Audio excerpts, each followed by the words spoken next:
It's on? Okay. So, it's called The Seven of Pentacles by Marge Piercy. That's not working great. So I'll read it here. So it talks about a gardener and how she's working towards getting a harvest, and I'll read it to you.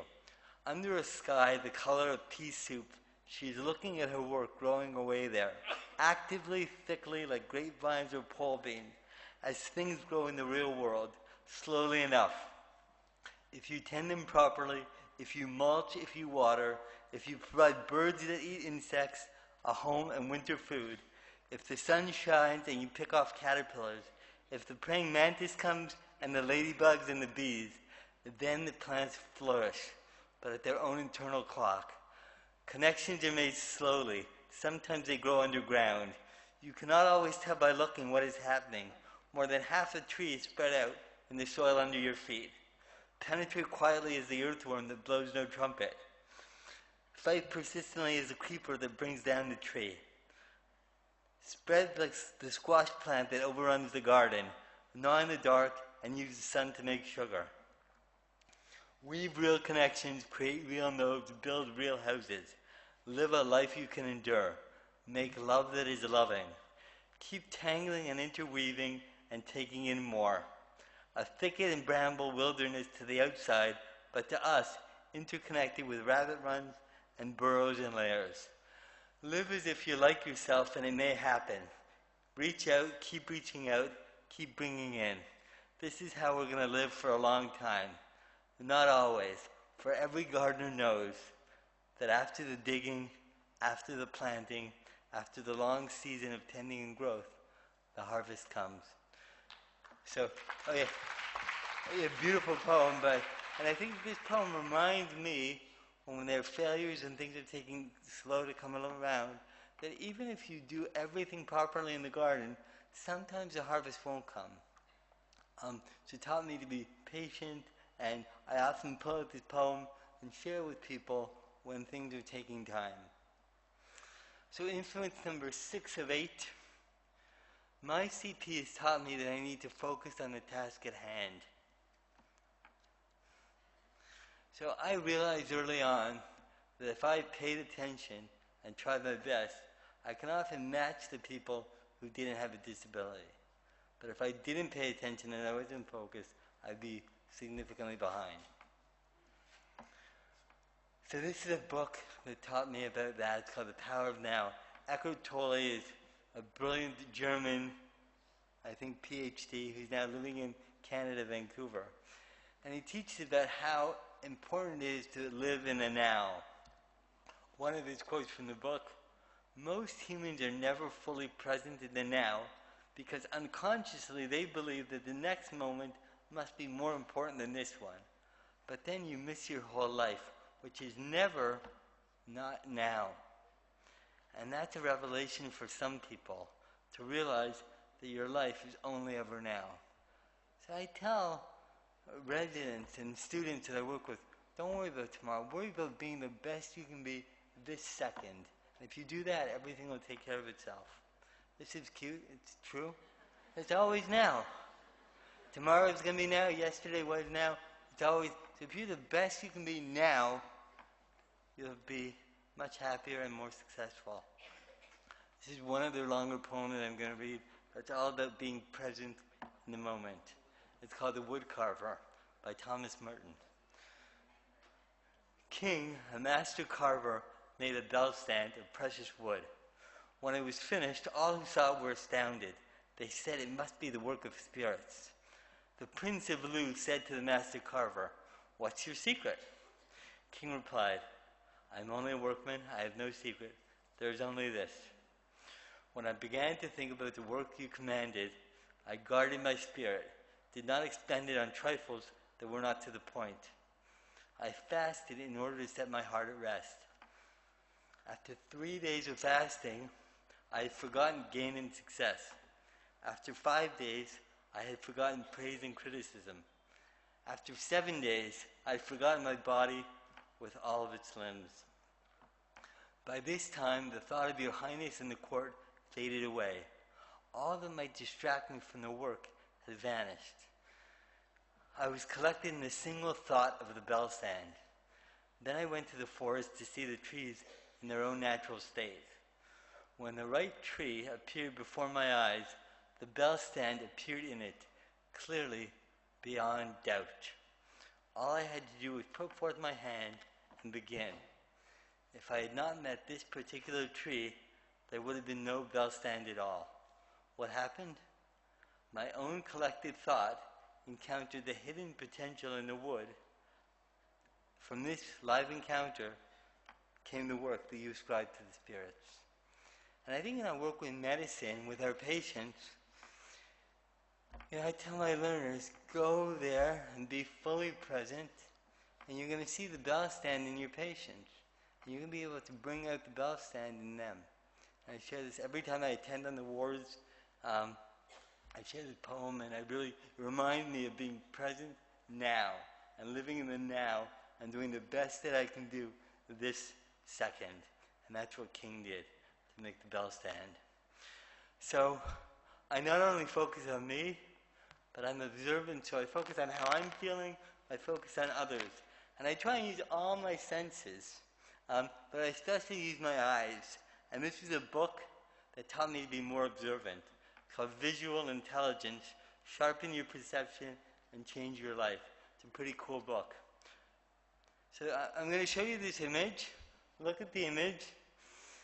And don't talk to each other, but raise your hand if you see something clearly beyond doubt. So if you see something clearly, raise your hand. So I see about 10% of people raising their hand. They see something clearly. Don't say what it is, but keep looking. Do you guys see something clearly? Do you see something very, very clearly? Okay. So, for those of you that didn't see it, there's a cow there. Sacred in this place, right? Sacred India. So, and it was there all along, but you couldn't see it. And I think this reminds me that there's tons of things that are right under our nose that we're not seeing because we're missing them. So often before brainstorming a problem, I'll ask people, I'll take out some art and I'll ask them to describe what they see and get them to talk about what they're seeing to help us brainstorm better. Like, for example, I'll show, there's nothing hidden there. There's a plate with a piece of ham on it with an eye in the middle. Don't know why. But I'll ask people to describe everything they see, including what's the plate sitting on and what's the background, and just describing what they're seeing. Or we'll look at a Jackson Pollock and I'll ask people to describe it. And then we'll discuss a problem. People, after having been observant with their eye, can elucidate better some of their thoughts about the problem that we're discussing.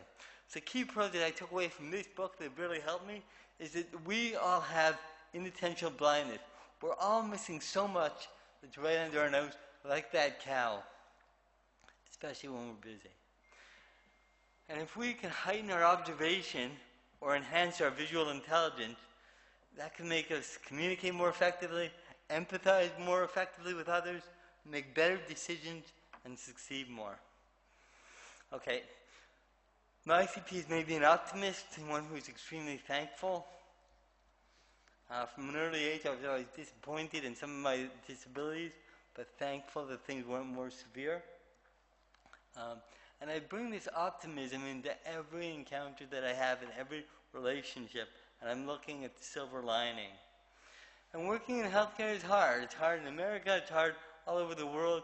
In America, they're talking about an epidemic of burnout.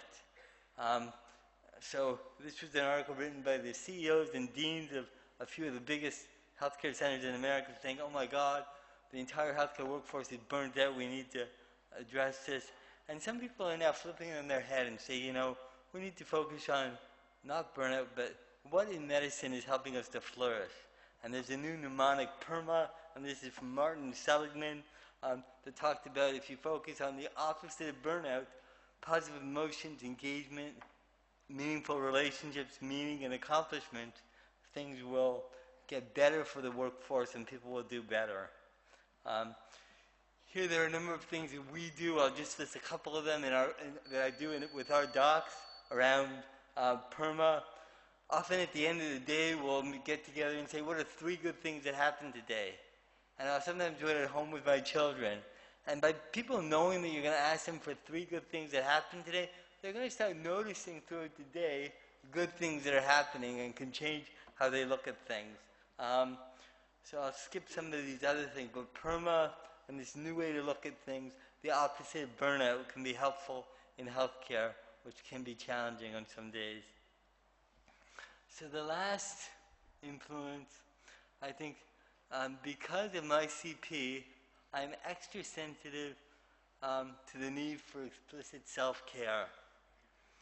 So if I'm not feeling well, I can't be a good doctor for my patient.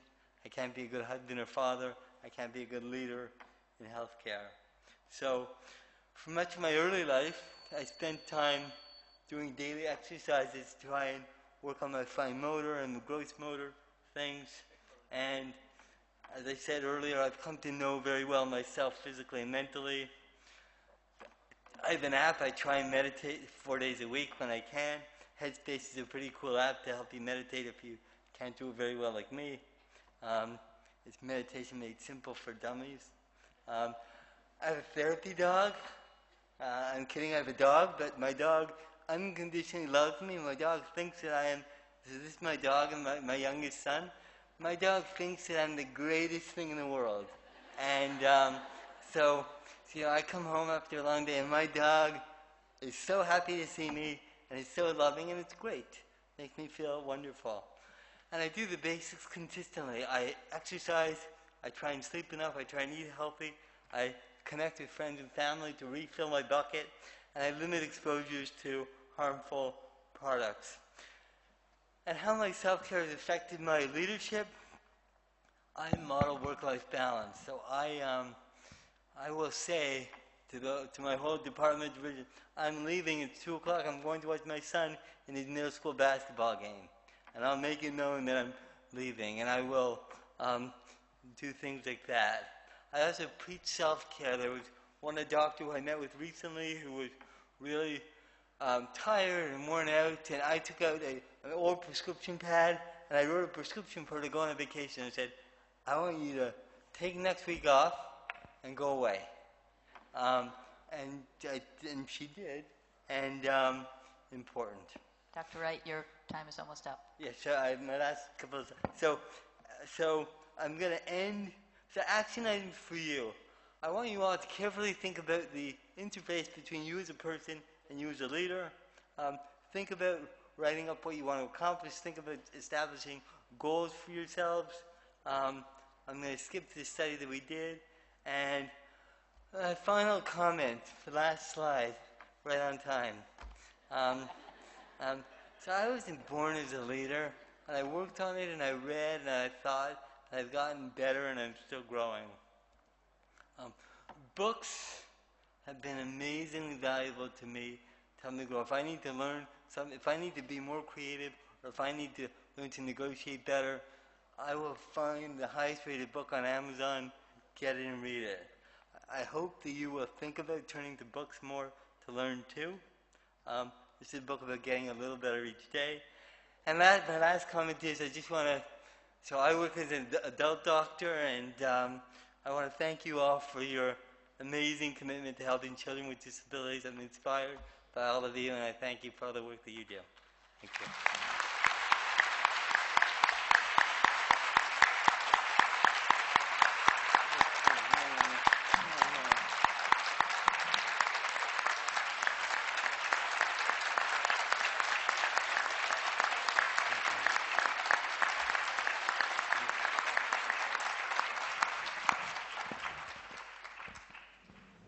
Thank you, Dr. Wright.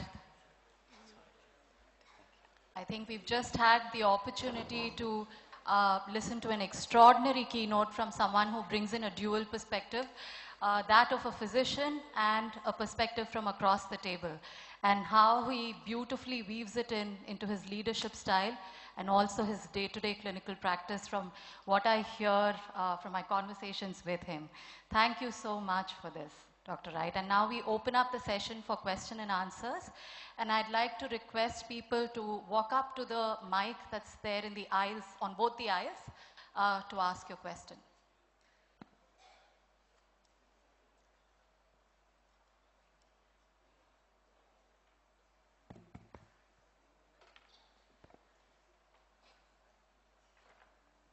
I'm Adrian Sandler from Asheville, North Carolina. And Scott, thank you so much for the talk. I recognized you in the space outside and remembered that you had spoken at the American Academy of CP and Developmental Medicine 2 or 3 years ago now, it must have been. And one thing that you said then, which I thought was very helpful, was that you described writing your own retirement speech in advance. And I thought that was such a brilliant idea. I wondered if you could just share that with the group. Sure, thank you. And I'm going to stand here because this microphone works better. So I do. So I've done that for myself, and I also do it with all of our new young doctors. So Stephen Covey, who wrote the 7 Habits of Highly Effective People, he has people write their eulogy. And if you go to his workshops, he writes your eulogy and talk about how you want people to remember you. And after reading that book, I thought that I should write my retirement speech to think about what I hope to accomplish in my career in medicine. And I did that, and it was very, very helpful. And then after that, I started now every year with a brand new intern who just graduated med school. I meet with them all in groups of 8 or so, and we talk about beginning with the end in mind. That's habit 2 from Stephen Covey. And I have them, I explain what I want them to do, and then we come back a week later and they share that. So I think that it was very helpful for me. It goes along with my governing values that I've put together, and so I really know where I'm headed and how I can make right choices. So thank you for asking that question and reminding me. Thank you. Thanks. This talk has made a world of difference to me. One question which came to my mind, did it occur to your mind any time that would your life be different if you did not have cerebral palsy? Meaning, would it be different if you were not different? Yes, thank you for asking. So I do. I've thought about that a lot when I was young, and I still think about it periodically. I think that from this talk, I tried to share that I think that I lead differently because of my CP. I often think that if I didn't have CP, I might not have gone into medicine. I fancy that I might have become a hockey player in Canada, like the other young Canadian boys.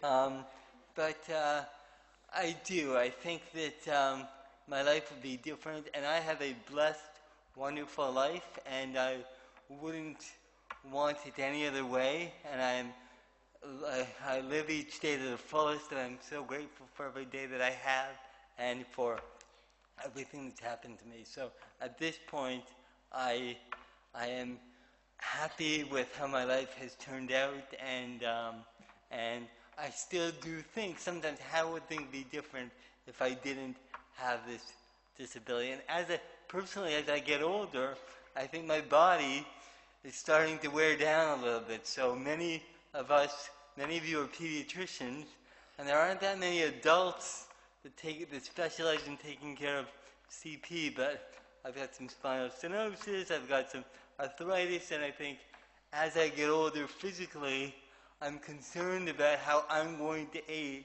and whether I'll be able to continue to do the things that I love to do as I get older. So I think that's one big concern that I do have, and that I'm going to try my best to avoid. But I'm hopeful that all of us think about, as our patients age with disabilities, how we can engage adolescent medicine experts, adult doctors like me, to think about taking handoffs and addressing things as people get older. Thank you. Yeah. Oh, no. we have room for another couple of questions more. Yeah. Thank you, Doctor. It was a wonderful lecture. Thank you. And I'm sure it will help us become good leaders and physicians also. Just one question. I, being a teacher in a medical college, I wanted to ask you one thing. Is there a difference in the role of a coach and a mentor, or they are one and the same? Because we have students coming to us for different things, different problems. So what is the difference between coaching and mentoring, or it's the same? So it depends who you ask. If you ask me, I think they're different. I think as a mentor, part of your job is to be a coach, but I think there's much more than that. So coaching is helping people become excellent. So as a teacher, I want people to become competent, good enough. As a coach, I want people to be excellent.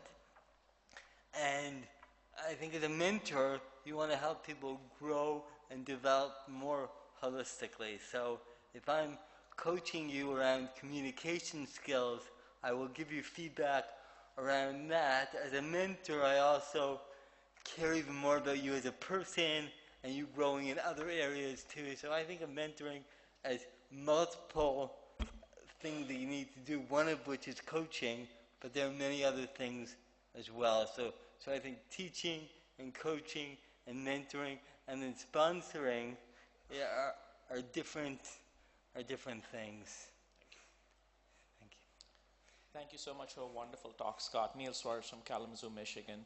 One of your role is as an educator in an academic center, and you touched on a point that's dear to my heart. How do you incorporate, or have you succeeded in incorporating disability education into the adult trainees, internal medicine, family medicine, and what is the best way to do it as pediatricians? But you're in a role where you have the ability to do that. What have been some of your successes in that realm? So I wish I could tell you. So I have not done any.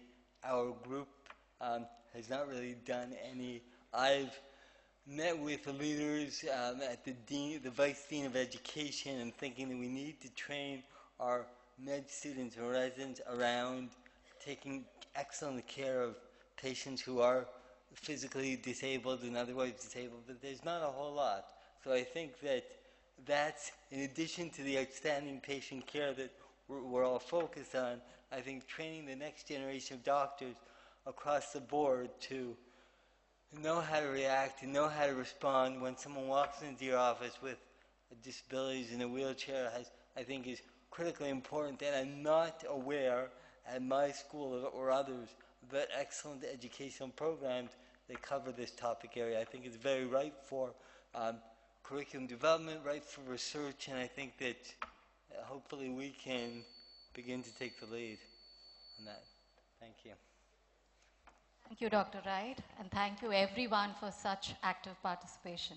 Thank you.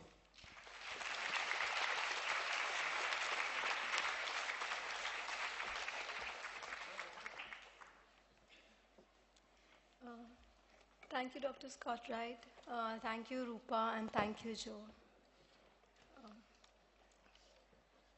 Before we head to the next session, I'd like to make an announcement. For all those of you doing oral presentations today, please make sure that you upload your presentations at the designated halls, and our volunteers will be around to help you. And we request all the Indian physicians to please head to the help desk outside the auditorium, and please sign your attendance to avail the MMC credits.